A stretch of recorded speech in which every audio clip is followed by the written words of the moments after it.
Most writers do not fail because they are untalented.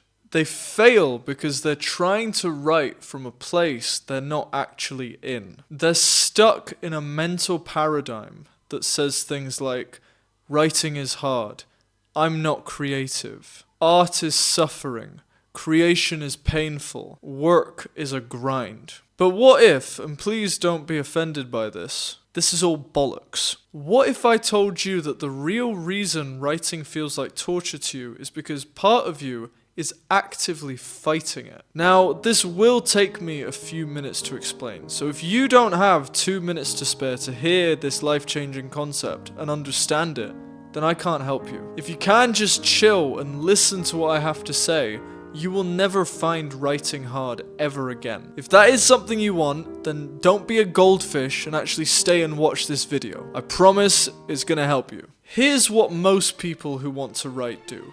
They open up a doc, they stare at the blank page for way too long. Their knees become weak, their arms start feeling heavy, they got mom's spaghetti on their sweater. They want to start typing, but for whatever reason the words are just not coming out on the page. And in the back of their minds they have these imaginary figures judging them, ridiculing them, making fun of them behind their back, calling them names, watching every move they make, every breath they take, every step they make, every smile they fake, all that stuff, right? And after a few seconds of this imaginary pantomime, a look of determination comes across their face. They roll their sleeves up and start typing. This might seem like a good thing, after all, they are typing, right? But here's the problem. Instead of writing from the heart, from a place of authenticity, they're writing from a place of posturing. They're acting.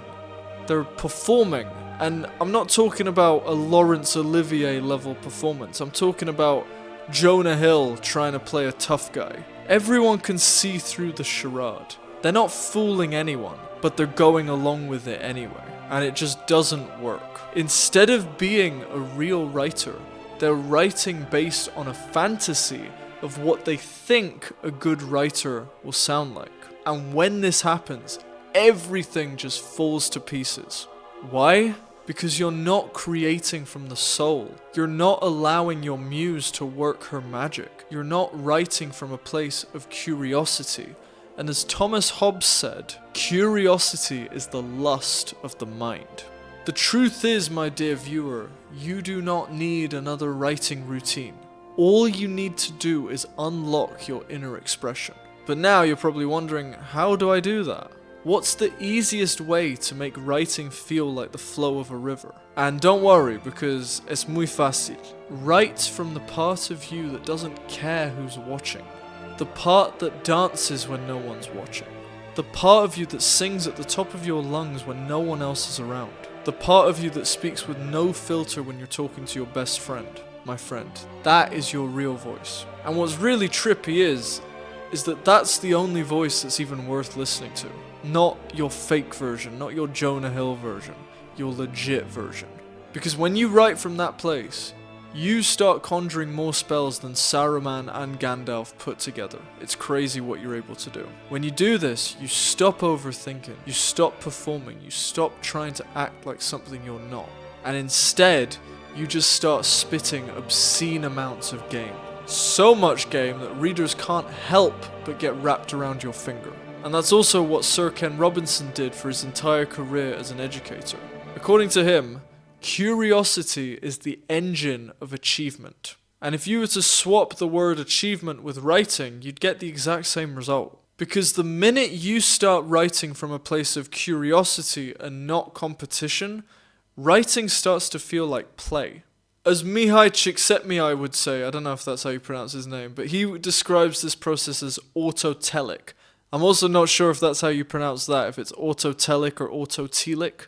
But all it means is you're doing it because you love the act itself. You're not doing it for a specific reason. So when writing, this means you're not thinking about virality. You're not thinking about maximum engagement and reach. Because you're just lost in the process and you love the actual act of writing. This is what I call the portal to creative sovereignty. Because when curiosity becomes your compass, you don't need permission to keep going. It's what you want to do anyway. In fact, doing anything else just becomes blasphemous, unthinkable. But after you do go balls deep into curiosity, there is something else you need to watch out for, something very sneaky that most people miss. And this is a trap that most writers fall into just because they don't know any better.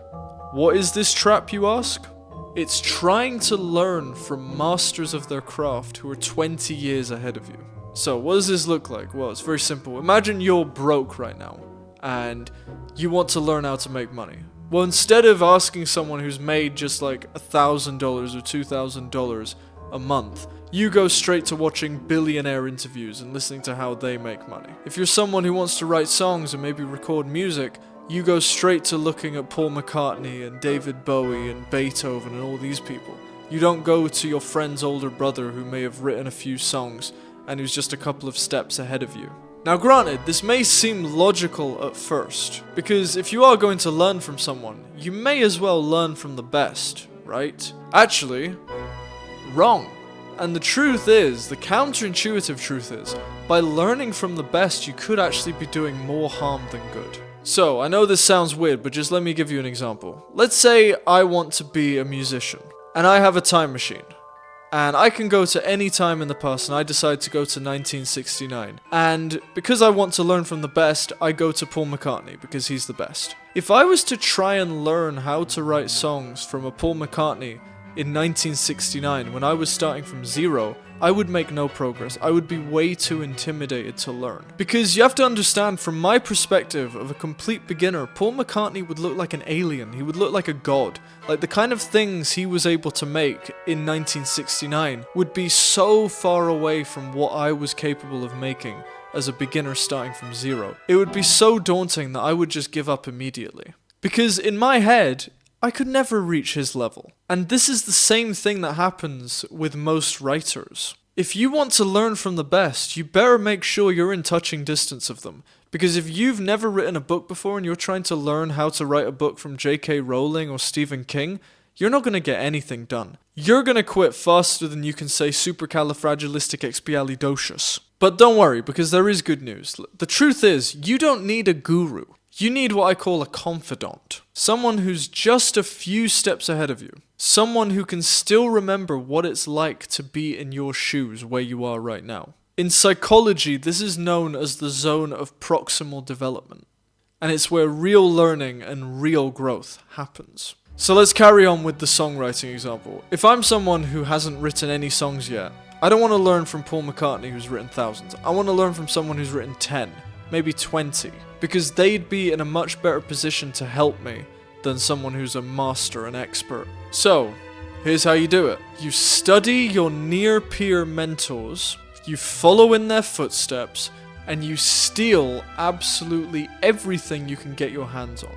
And if the word steal offends you, just do me a favor and do yourself a favor and get over yourself. Picasso was a thief.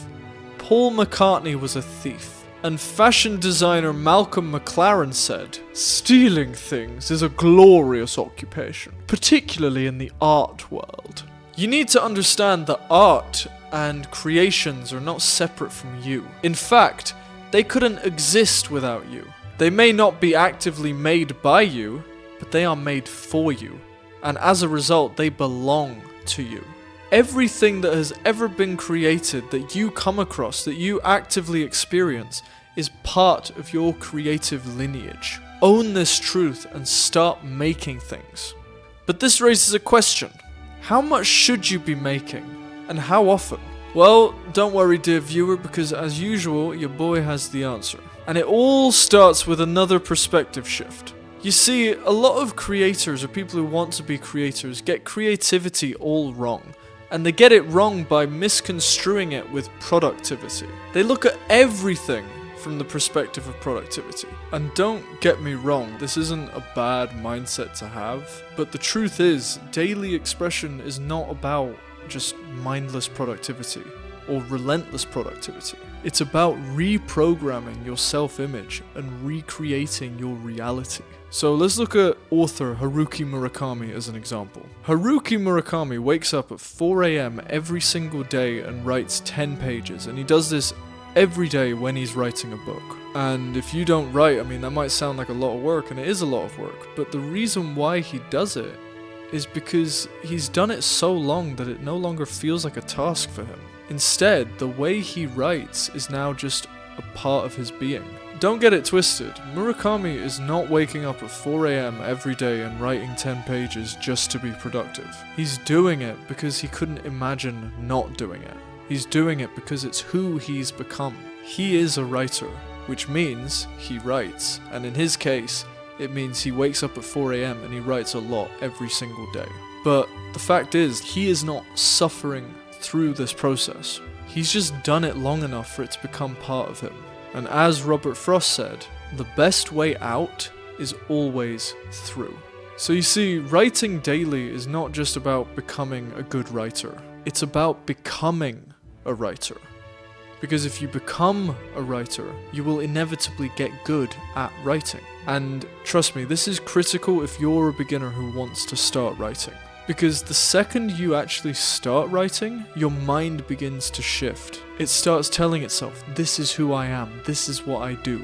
Writers write, and I am a writer. And if you do this long enough, eventually a new identity will lock into place, and it will replace who you are now. Not in a bad way, not in a sad way either, in a way that takes you closer to where you want to go. An identity where you don't question everything you write. An identity where you don't worry about procrastinating or wasting time. An identity where you no longer need to perform for other people's validation and approval. An identity where writing becomes easy. In the wise words of Krishnamurti, the ability to observe without evaluating is the highest form of intelligence. When you start writing every day, you begin to observe your own mind. You don't judge it. You don't try to fix it. You don't chastise it.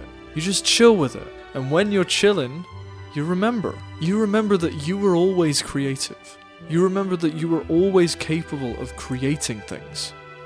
That you are an artist. That you were always expressive and that you were always sovereign. And the only thing that ever changed was your belief.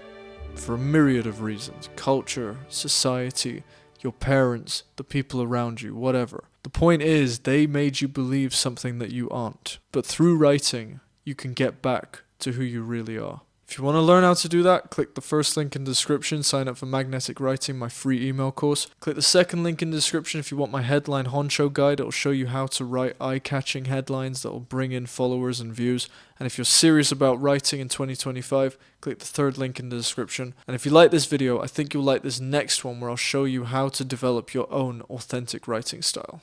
I'll see you there. Bye-bye.